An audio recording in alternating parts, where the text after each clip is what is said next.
Salut, bonsoir, bonsoir, jeune Mauritanien scientifique. Est-ce que vous êtes là? Hmm.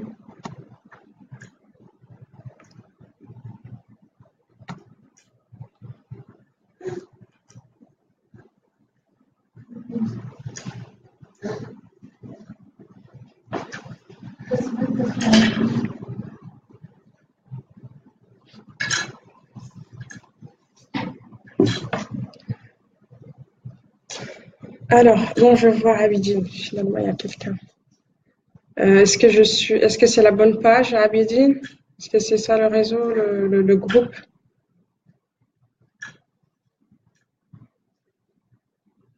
Merci.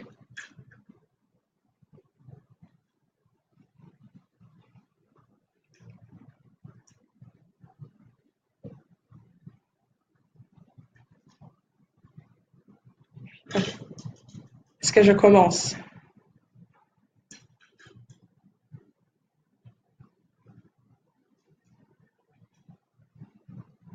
Est-ce que je peux commencer ou on attend?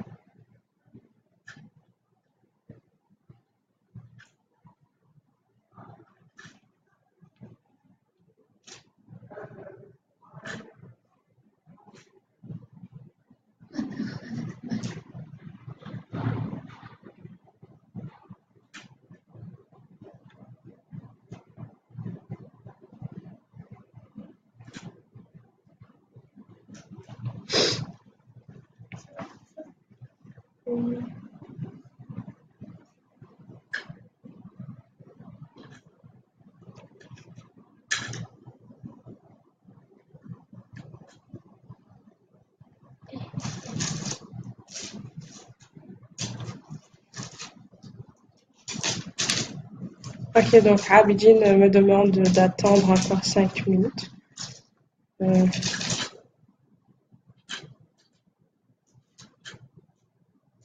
donc on attend un petit peu.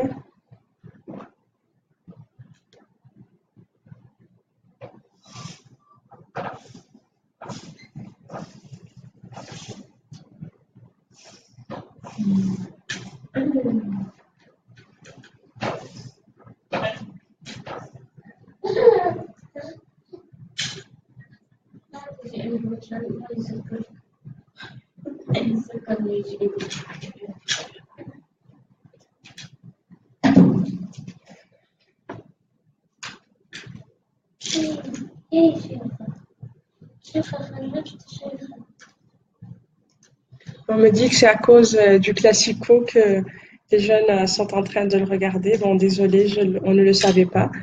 Et puis bon, moi personnellement, il est déjà à minuit, il est déjà à minuit et 20, donc je suis à moitié, je suis un peu somnolente, fatiguée, c'est normal. Il y a un décalage horaire entre là où je suis et la Mauritanie, mais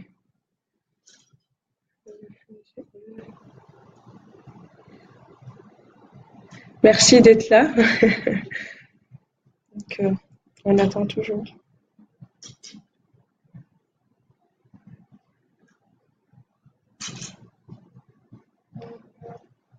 Donc, en attendant, sachez que bon, je suis chez moi, il est minuit, donc c'est normal. Je suis chez moi, ça se peut que vous entendiez un bébé pleurer. Euh, Ignorez-le, je me retirerai quelques secondes pour le calmer, puis je vais revenir. Ok. Donc, je vous avertis dès maintenant.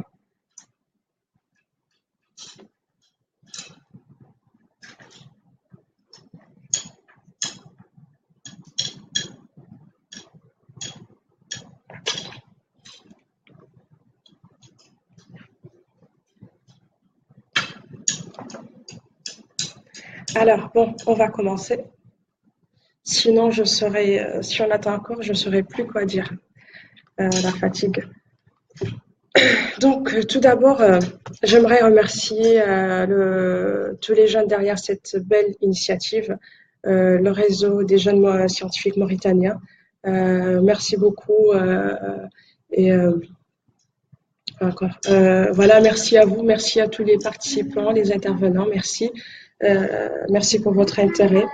Puis sachez que cette plateforme, elle ne sera intéressante et pertinente que par votre participation.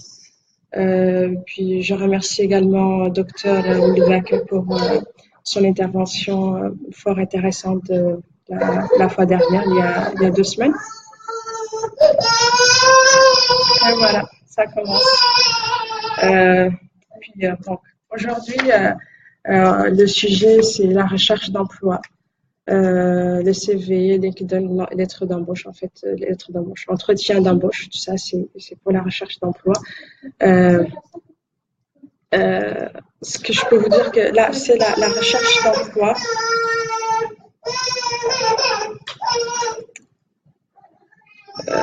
Ce que je peux vous dire, c'est que la recherche d'emploi est un travail de longue haleine, puis qui demande beaucoup d'efforts, beaucoup d'énergie, et de la persévérance, surtout la persévérance. Puis il faut vraiment pas désespérer. Et la meilleure façon ou la meilleure chose qu'on peut faire, c'est bien se préparer, comprendre le marché du travail, et puis appréhender ses exigences. Si on veut pas, désolé, je regarde, désolé, 2 secondes et je reviens.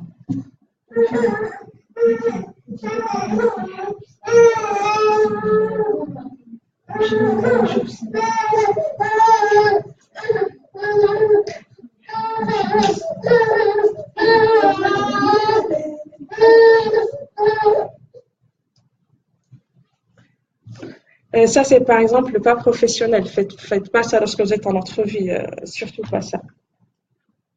Donc là, je vais vous parler de mon expérience personnelle dans le domaine. Donc, par exemple, moi personnellement, à mon arrivée au Canada, j'ai fait une formation en recherche d'emploi, une formation à temps plein pendant 6 semaines. Donc malheureusement, il y a plusieurs immigrants qui trouvent ça pas intéressant du tout, qui trouvent ça long et inutile, puis ils le font pas. Moi, je l'ai faite, puis c'était l'une des meilleures choses que j'ai faites dans ma vie. J'ai appris beaucoup de choses. Donc, j'ai appris comment faire les CV, puis c'est comment faire les CV, la lettre de motivation, mais également j'ai appris comment pénétrer le marché du travail. J'ai appris sur la culture du marché du travail. Puis chaque marché est différent. Chaque pays a sa propre culture qui le distingue de l'autre pays. Puis ça, il y a des choses qu'il faut vraiment l'apprendre, qu'il faut le savoir avant d'aller envoyer son CV ou passer des entretiens. Euh, Ce que également j'ai appris, c'est comment parler en entretien d'embauche. Il nous faisait des simulations d'entrevue donc qui étaient filmées, puis plus tard il nous montrait les films, puis il nous disait voilà regardez là tu as fait beaucoup de gestuels, il fallait pas parler comme ça, il fallait pas s'asseoir, etc. Puis ça donne de la confiance. Également, j'ai appris des outils, c'est comment faire des appels téléphoniques, comment appeler des employeurs ou des recruteurs, qu'est-ce qu'il fallait dire, comment envoyer des lettres de remerciement. Ça a pris du temps, mais ça valait la peine, vraiment. Donc, mon conseil à vous, c'est prenez votre temps.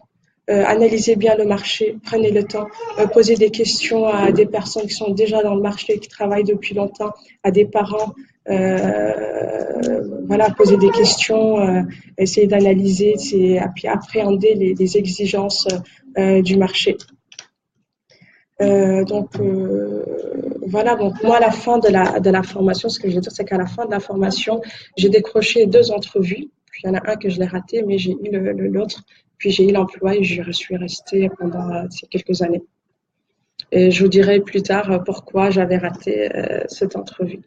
Ou c'est pourquoi oui, cette entrevue. Désolée, je suis pas très concentrée. Il est vraiment très tard, je suis fatiguée. Donc là, on va parler du CV. Donc, c'est quoi le CV? Le CV, c'est un peu votre carte de visite professionnelle. Ça, on vous l'a déjà dit, vous le savez probablement. C'est votre image de marque. C'est ça le CV. Mais avant de parler en détail, j'aimerais vous poser une question. Vous êtes, je pense, 12 participants. J'aimerais vous poser une question. À quoi sert un CV? Est-ce que quelqu'un peut m'envoyer une réponse? À quoi sert le CV? Si je vois, non, je vois rien. La plupart pensent que le CV sert à trouver un emploi. Si- Ma question, c'était à quoi sert le CV?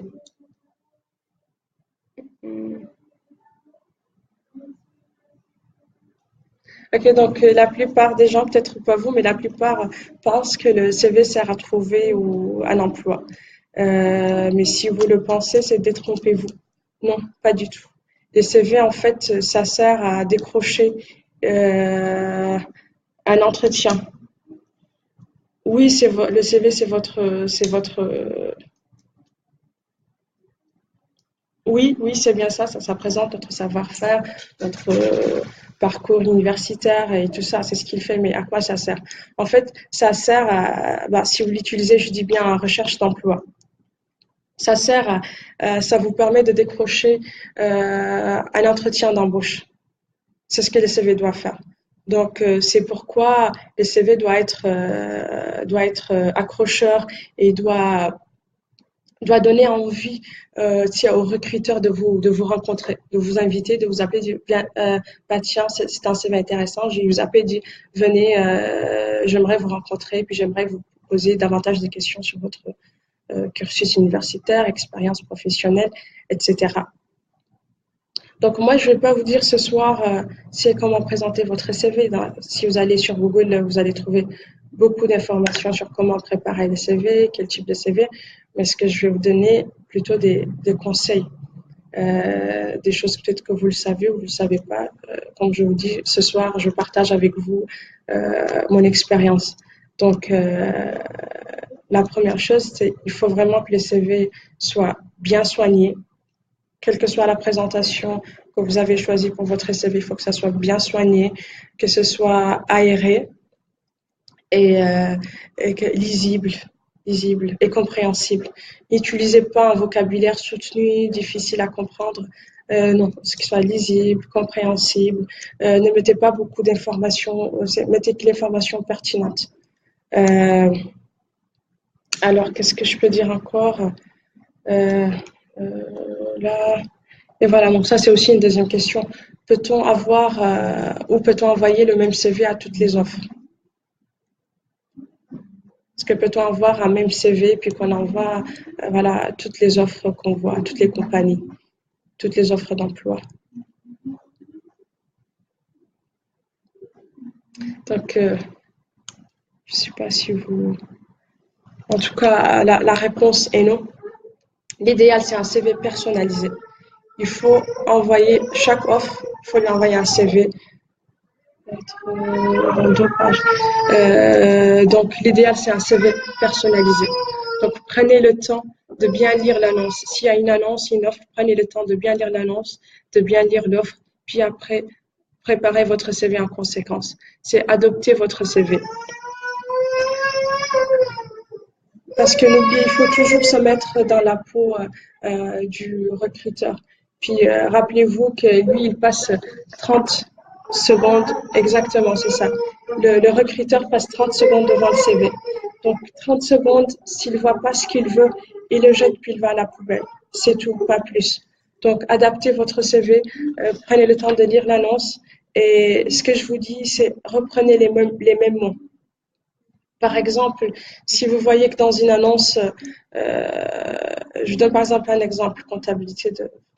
Si dans votre CV, c'est écrit préparer les rapprochements bancaires et que dans l'offre, c'est écrit rapprocher les comptes de banque. Moi, ce que je fais, je prends le mot rapprocher les comptes de banque, copier, coller. Donc, c'est valide. Prenez les mêmes mots, les mêmes termes. Bien sûr, si vous avez fait ceci, les mêmes du fait du copier-coller. Ça, c'est la meilleure chose. Parce que le recruteur, lui, dans sa tête, il y a des mots-clés qu'il est en train de chercher. Donc, lui, il regarde le CV, cherche ses mots-clés. S'il ne les voit pas, malheureusement, il ne va pas aller plus loin. Même si vous avez mis les mêmes, les mêmes tâches, mais autrement, non, lui, il n'a pas le temps d'aller chercher, ça c'est synonyme à ça, ça veut dire ça. Non, ça c'est votre travail à vous, c'est à vous de le faire. Donc, reprenez exactement les mêmes termes et aussi pour laisser les soft skills. Les soft skills, Docteur Daker vous en a parlé la fois dernière. Donc, dans chaque offre, il y a à peu près 4 ou 5 minimum soft skills. Il y en a à peu près 4 ou 5. Et moi, ce que je vous conseille de faire, c'est arrêtez-vous à chacun puis demandez-vous, est-ce que j'ai ça? C'est écrit par exemple esprit d'équipe. Est-ce que j'ai l'esprit d'équipe? Oui, je mets l'esprit d'équipe. C'est mis leadership. Je me demande, est-ce que j'ai le leadership? Oui, je l'ai, donc je le mets. Donc, l'idéal, c'est de faire copier-coller les mêmes soft skills, copier-coller. Mais soyez prêts parce qu'il se peut qu'il va vous demander des exemples dans l'entretien. Mais là, l'étape du CV, faites du copier-coller et préparez-vous des exemples si jamais il vous les demande. Je pense que c'est ça. Donc, si vous demandez c'est quoi les soft skills, en fait, les soft skills, il y a beaucoup de traductions en français que j'aime pas. Ils disent compétences douces ou molles, enfin quelque chose comme ça. Mais en fait, les soft skills, si vous avez de la difficulté à comprendre c'est quoi, c'est le contraire de hard skills. Donc, les hard skills, c'est tout ce qui est mesurable. Par exemple, votre savoir technique, votre savoir, ça, c'est toutes des hard skills. Par exemple, votre connaissance de Word ou de Excel, c'est MS Office, ça, c'est un hard skill parce qu'on peut le mesurer, on peut le faire un test. Mais votre esprit d'équipe, ça, on peut pas le mesurer. Votre sens de l'organisation, sens de l'initiative, tout ça, c'est des soft skills. Puis c'est très, très, très demandé. Puis chaque offre, comme je vous l'ai déjà dit, il y en a au moins 4 ou 5 minimum. Des fois, tu en as 10. Donc, c'est important de les mentionner dans le CV.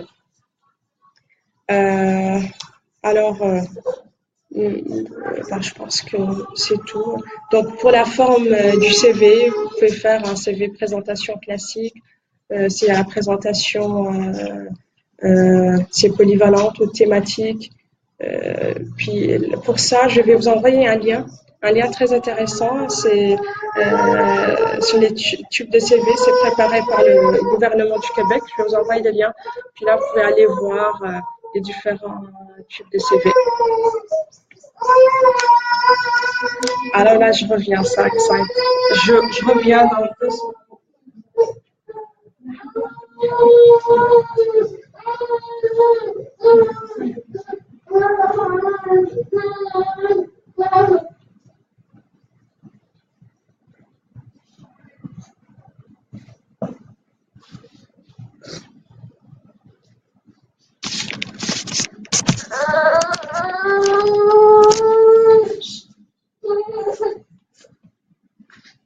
Alors, désolée pour ce temps d'attente, désolée. Donc là, on continue un peu. Peut-être pas.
Désolée, vraiment, je m'excuse, mais on va continuer un peu. Là, on passe pour toutes les questions sur le CV, je réponds à la fin. Est-ce que mec sa photo? Bon, pour la question, la photo, en fait, ça dépend. Par exemple, si vous êtes aux États-Unis ou au Canada, on met pas de photo. Ça fait pas partie de la culture, donc on met pas de photo. Je sais en France et enfin au Moyen-Orient, tout ce qui est Middle East, puis tout ce qui est Afrique, on met bien la photo. Donc, Abidine m'a demandé qu'on laisse les questions pour la fin. Je vais essayer d'avancer un peu. Là, je vais vous parler de LinkedIn, le compte LinkedIn. Puis là, vous devez mettre votre photo. Donc, LinkedIn, maintenant, c'est très tendance. C'est incontournable d'avoir un compte LinkedIn. Donc, ça vous permet beaucoup plus de visibilité. Puis, ça vous permet également vraiment d'élargir votre réseau. Puis, le principe de LinkedIn, c'est comme c'est un peu, c'est un peu à la mauritanienne. Tu connais quelqu'un qui connaît quelqu'un qui peut t'introduire à quelqu'un d'autre. C'est un peu ça le principe. Euh, la, la plupart des professionnels, en tout cas dans mon domaine, la plupart des professionnels ont des comptes LinkedIn, que ce soit des entrepreneurs ou des employés, les employeurs, les recruteurs. La plupart ont vraiment des comptes LinkedIn. Je pense que LinkedIn, il réclame plus de 500 millions d'utilisateurs, quelque chose comme ça. Donc, c'est très, très important d'avoir un compte, un profil LinkedIn également bien soigné. Vous allez mettre, c'est un peu comme votre CV. C'est pas aussi détaillé que le CV, mais mettez vraiment toutes les informations pertinentes, tout ce qui peut vous valoriser et valoriser votre profil. LinkedIn, en fait, c'est comme Facebook. Il y en a qui disent que LinkedIn, c'est un peu Facebook en complet cravate. C'est vraiment professionnel. Et puis, il y a quelque chose que j'aimerais vraiment préciser sur LinkedIn un peu, parce je pense qu'il y a des jeunes Mauritaniens qui comprennent pas ça encore. En fait, LinkedIn, c'est professionnel. Ce n'est pas un site de rencontre. LinkedIn, c'est pour faire des connaissances professionnelles. C'est pour connaître des gens qui peuvent nous aider dans notre carrière, qui peuvent nous aider dans l'avancement de notre carrière, qui peuvent, ou que, enfin, qu'est-ce que je veux dire? Ça, c'est professionnel. Vraiment, gardez-le purement professionnel. On ne fait pas des connaissances pour s'amuser avec eux ou pour s'envoyer des messages ou des choses comme ça. Non, ça, on le garde pour LinkedIn. Et aussi, LinkedIn, on essaye de ne pas partager, tout ce qui est nos opinions politiques, c'est des appartenances religieuses, des idéologies, tout ça, on essaie vraiment de laisser ça pour Facebook et garder LinkedIn pour la recherche d'emploi. Si vous avez un article intéressant dans votre domaine que vous voulez partager, allez-y. N'oubliez pas que c'est un outil pour vous trouver un emploi ou pour connaître quelqu'un qui peut vous aider dans votre carrière. Right. Euh, donc, qu'est-ce que je peux dire d'autre? Donc, LinkedIn, on doit y mettre la photo, par exemple. Elle est très importante. Je pense que ça donne 10 fois plus de visibilité à un profil avec photo qu'un profil sans photo. Mais là aussi, je vais m'arrêter un peu parce que je vois plusieurs photos des jeunes Mauritaniens qui sont, c'est des photos pas du tout professionnelles. Et là, sachez, je veux pas se moquer de qui que ce soit, ce n'est pas ça mon intention. C'est vraiment pour vous conseiller. Par exemple, tu vois des photos, ok, je vais dire ça, je vais formuler ça autrement. S'il vous plaît, pour votre photo LinkedIn, ne mettez pas une photo pour les filles, ne mettez pas une photo avec des fleurs Snapchat. Surtout pas ça, ce n'est pas professionnel du tout. Et c'est pour les gars, enfin, ou pour les deux, mettez pas une photo d'un paysage ou d'une maison ou une photo selfie, c'est ce genre de photo, ça on le met pas. Il faut vraiment que ce soit une photo professionnelle, tête, épaule, c'est that's it, pas plus de ça. Et, euh, et aussi une photo actuelle, une photo de vous. C'est pour les gars, gare à la photo datant il y a 10 ans lorsque vous aviez trop de cheveux, puis que là, que vous en avez plus, puis on vous appelle à une entrevue, puis on peut à peine vous reconnaître. Donc, pas ça. C'est pour les filles, pas aussi les photos avec trop de maquillage. C'est la photo que vous avez prise lors du mariage de votre cousine il y a 2 semaines. Ouais, vous étiez très belle, mais pas sur LinkedIn. Non, une photo professionnelle avec vraiment une photo professionnelle avec un fond Je vais pas rentrer dans les détails. Je vais également vous envoyer un lien. Là, vraiment, il y a beaucoup de conseils sur les photos de LinkedIn. Puis sachez que je fais ça de bonne foi. Mon but, c'est pas de se moquer de qui que ce soit.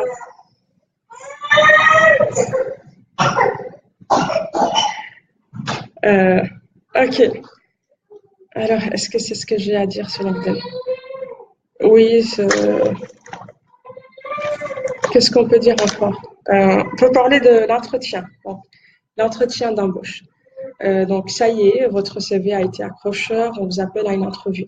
Donc, ça aussi, ça dépend d'un pays à l'autre. Il faut vraiment bien se renseigner sur la culture de l'entreprise. Donc, prenez le temps de se renseigner sur la culture de l'entreprise.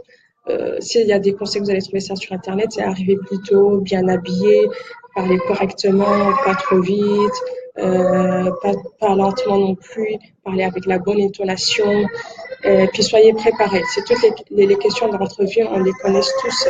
Euh, vous les avez sur Internet, parlez-nous de vous, vos forces, vos faiblesses. Si vous allez sur Internet, sur YouTube, vous allez trouver plein de conseils là-dessus. Donc, moi, ce que je peux vous dire, c'est bien se préparer.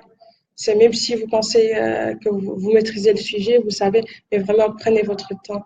Même si prenez votre temps de bien se préparer avant d'aller à l'entrevue, puis essayez de dire tout ce que, essayez de préparer votre présentation. Préparez-vous à la question, parlez-nous de vous. Puis répétez-la plusieurs fois devant le miroir, devant des amis. C'est répéter ça. Puis qu'est-ce que je peux dire encore de l'entrevue? Bah, je pense que c'est ça. Pour récapituler un peu, donc les CV, il est très important d'avoir un CV très bien soigné, clair, précis. Euh, Puis faites lire votre CV par quelqu'un, par un ami ou quelqu'un membre de la famille. Euh, Adaptez votre CV à l'offre. Le compte LinkedIn, pareil, c'est faites quoi, actualisez votre profil LinkedIn, mettez la bonne photo, une photo professionnelle, puis bon, c'est ça.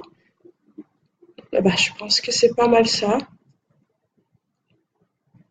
Je sais pas si vous avez des questions. Abidine, y a-t-il des questions? Tu peux m'envoyer les questions si tu veux. Ou est-ce que c'est clair? Est-ce que je parle rapidement? Parce que moi, je suis quelqu'un qui parle rapidement. Est-ce que vous avez pu suivre? Là, on me dit que malheureusement, il y a plusieurs scientifiques qui suivent le Classico qui n'ont pas pu se rejoindre à nous. C'est malheureux, mais ils pourront le suivre plus tard. Abidine, envoie-moi les questions. Puis,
oui, donc Abidine, t'as envoyé les questions.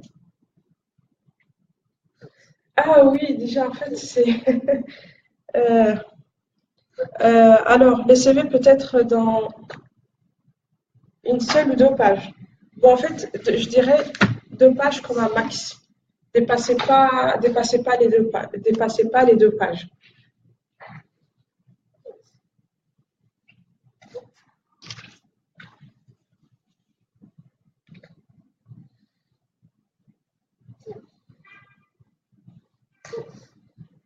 Le parascolaire est-il intéressant dans les CV?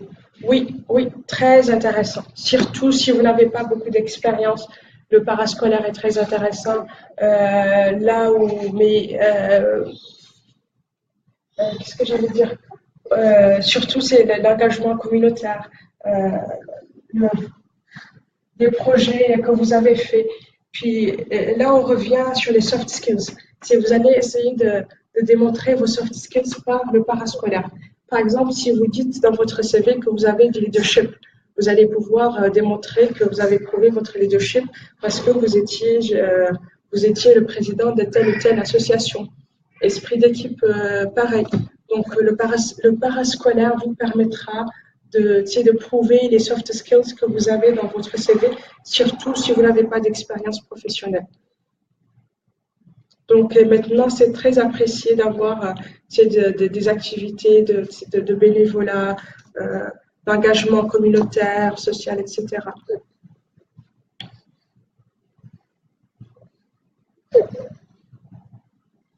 Ok, pourquoi vous avez raté votre première entrevue? En fait, c'est parce que c'était un manque de connaissance de la culture. Je suis allée en entrevue, c'était après mon arrivée c'est à peine quelques mois. Et comme je venais de la Mauritanie, j'étais trop sérieuse, je n'étais pas souriante. Si vous savez, en Mauritanie, on nous dit pour être sérieux, ici, il ne faut pas trop sourire, ici, il ne faut pas faire des blagues, puis c'est ça. C'est ça un peu l'image qu'on a de quelqu'un de compétent et de sérieux. On m'a pas pris, puis le monsieur plus tard m'avait dit que c'était parce que j'avais l'air trop sérieuse. Il pensait que j'allais pas fitter dans l'équipe.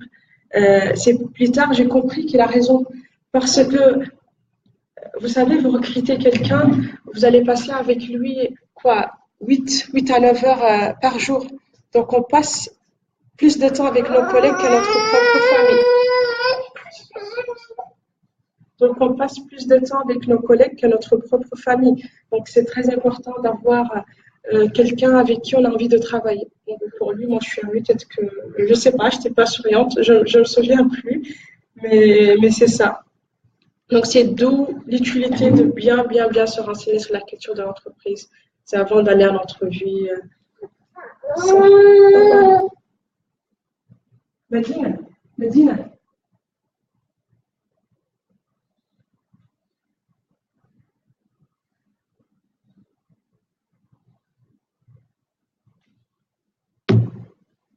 Euh,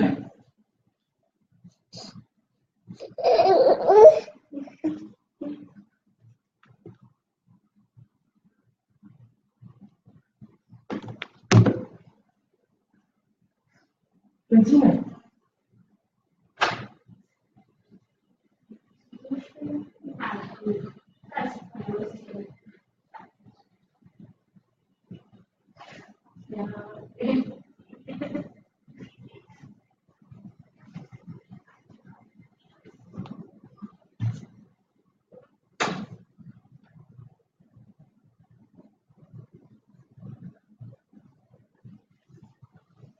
Alors bon, on a aussi un participant, apparemment il est intéressé par le sujet.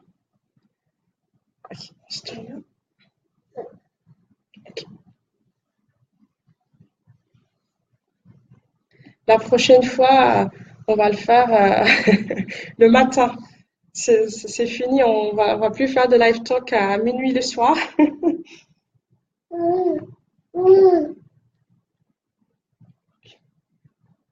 C'est ça.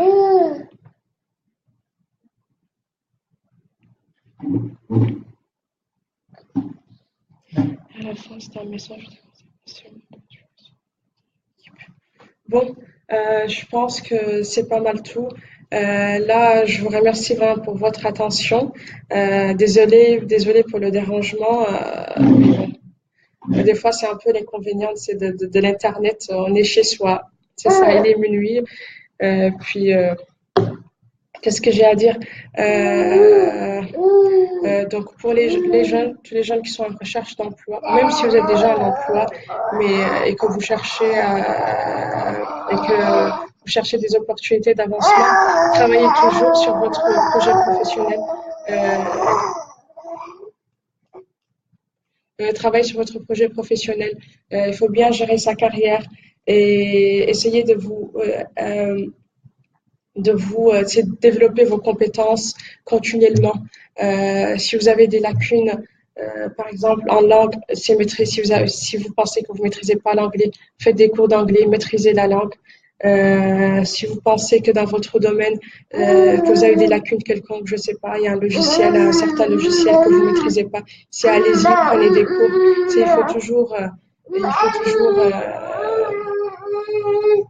comment on dit, apprentissage continu. Bon, le vocabulaire m'échappe un peu, mais puis l'équipe des jeunes scientifiques mauritaniens, merci, continuez ce beau travail. Ça, c'est vraiment une plateforme très, très intéressante qui permet un partage d'expériences. Puis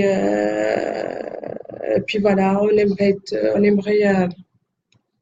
que vous continuiez ce beau travail que vous faites et puis qu'il y aura toujours des live talks. C'est intéressant que chacun va nous faire bénéficier un peu de son expérience. Bon, c'est ça. Bon, merci à vous.